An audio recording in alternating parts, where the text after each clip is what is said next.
Hello, I just got home from Makati, ran a bunch of errands with my mom, and I just wanted to show you guys what I got.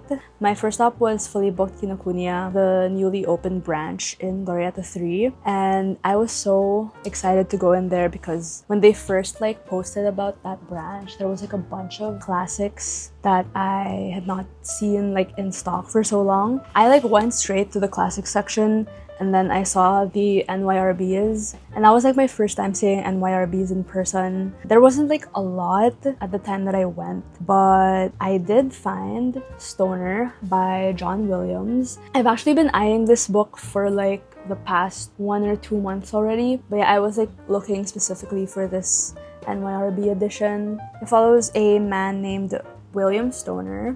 What I'm getting from what I've heard online and from the kind of summary at the back is that a lot of tragic things happened to him. I don't want to know too much about this book because I have heard very good things about this, along with East of Eden as well by John Steinbeck, which I have over there. Both are two of the most highly acclaimed pieces of American literature, at least from what I know and what I've heard. So yeah, very excited to get into this. And I also ended up getting this book, The Idiot by Elif Batuman.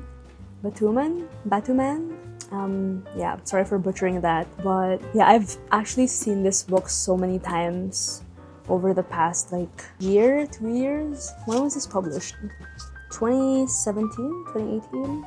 Yeah, I've seen this a lot over the past couple of years, and it's just very interesting cover. And I don't know if it has any references to The Idiot by Dostoevsky. I haven't read that, but it follows a college student named Selin, the daughter of Turkish immigrants, and she is a freshman at Harvard. And I guess we get to follow her throughout her experiences and meeting new people. I've heard a lot of people relate to this, especially in this time of our lives, I guess. If you're a college student or a postgrad student, I feel it could be very relatable, is what I've heard. So yeah, these are the 2 books that I got. And then I went to National Bookstore and found these sticky notes for my annotations. I don't really write on my books. The first time that I physically tabbed my books was when I read Jane Eyre. I tabbed quite a few things.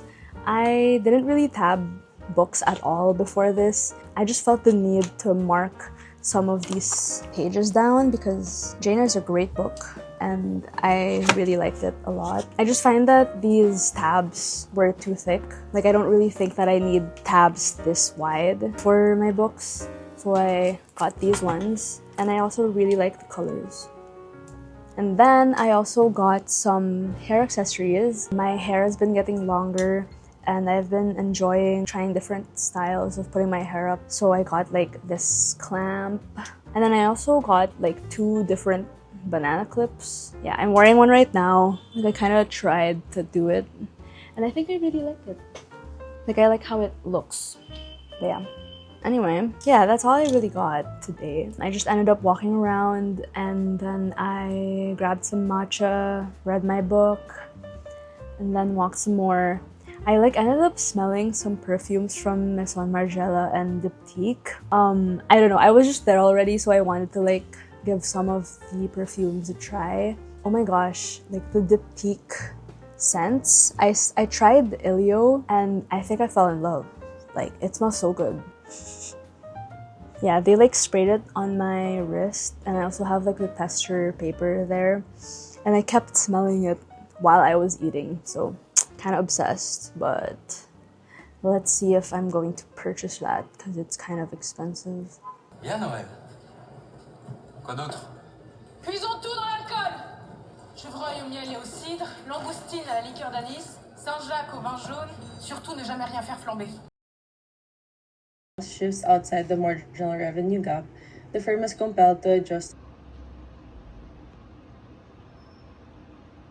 That establishes the prevailing market price and prevailing.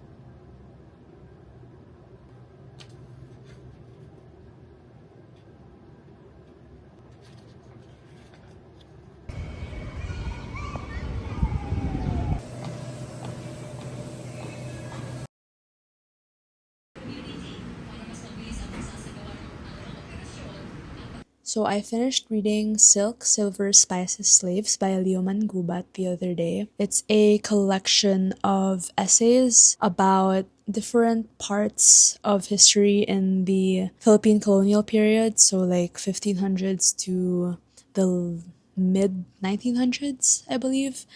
So if you guys don't know, the Philippines, which is my country, was colonized by Spain, America, and then for a short time, Japan as well. We also engaged in trade with a bunch of Southeast Asian and East Asian countries.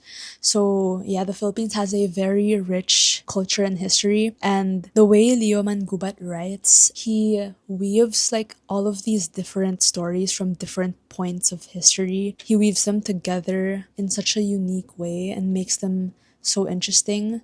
These are stories that you really don't learn about in school, perhaps unless you decide to pursue it in higher education, like in college or postgrad. But for a lot of people, Philippine history isn't really that studied once you get out of high school or even elementary for some people. So it was really nice to read about all of these forgotten stories, forgotten places, forgotten people in Leo Mangubat's essays. So I highly, highly recommend. I got this book from when I visited a local bookstore in Makati. Yeah, there's 13 essays all in all. And I loved all of them, but I think my favorites would be That Sweet Gangland Music, which is chapter 3. Conceiving Concepcion, which is chapter 5, is also really good. Also, That Strange Disease called Philippinitis, chapter 9. So yeah, I think those are my top 3 stories or essays from this book. I really enjoyed it. Anyway, I started Albert Camus' The Myth of Sisyphus.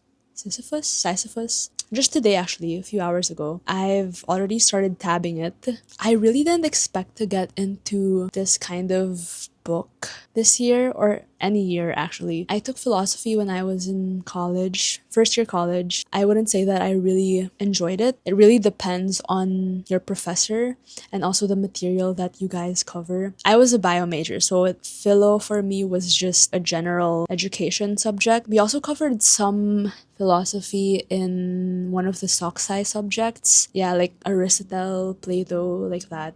But yeah, nothing really stood out to me. I still like enjoyed some aspects of it. I just couldn't tell you what those aspects were anymore.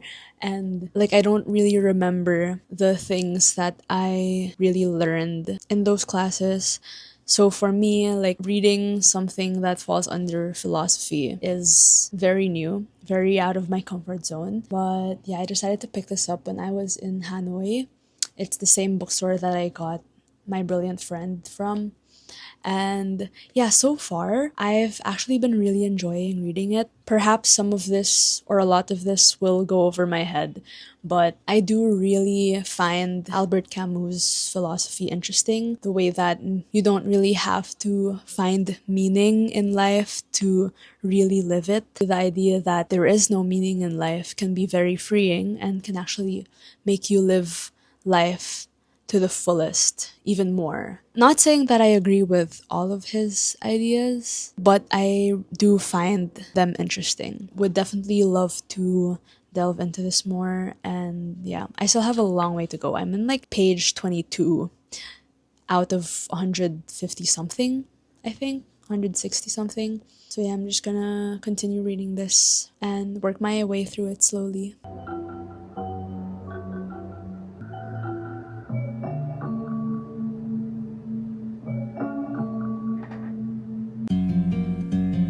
Les regards, c'est la grande arme de la coquetterie vertueuse.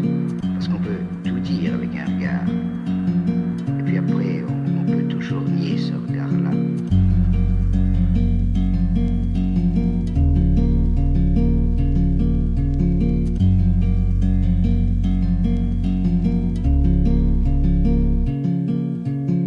Jetez les filets d'amour. Remontez-les dans 2000 ans.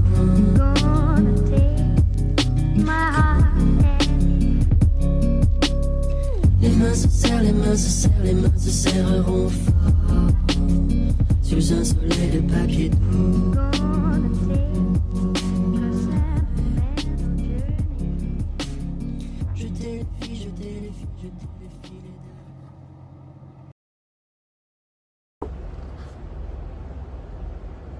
I decided to read Stoner by John Williams this morning. And yeah, I was reading The Myth of Sisyphus, but I just wanted something different to read alongside it because, yeah, The Myth of Sisyphus is very philosophy and thought heavy, I guess. So I think pairing it with something like Stoner would be good. I'm on page 18 and so far so good. I am thoroughly enjoying it. The way that John Williams is able to paint a picture, it's as if you're there yourself in the setting. You can smell everything, you can see everything, and I feel very drawn to his writing style as well as our main character, William Stoner himself. Stoner is actually from a family of farmers. We're at the part where he is studying agriculture in university, but I think he decides to study English literature instead after a, I would say, life-changing, that feels too dramatic. I guess for him it would be life-changing. He has this encounter with his literature professor while he's studying agriculture, and I feel like that moment changes him and changes the path that he goes down on. So we're just at the start, so I'm gonna update you guys if I'm able to with more thoughts.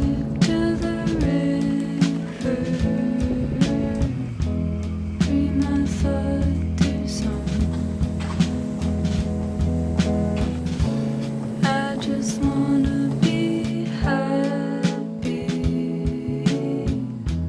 I just wanna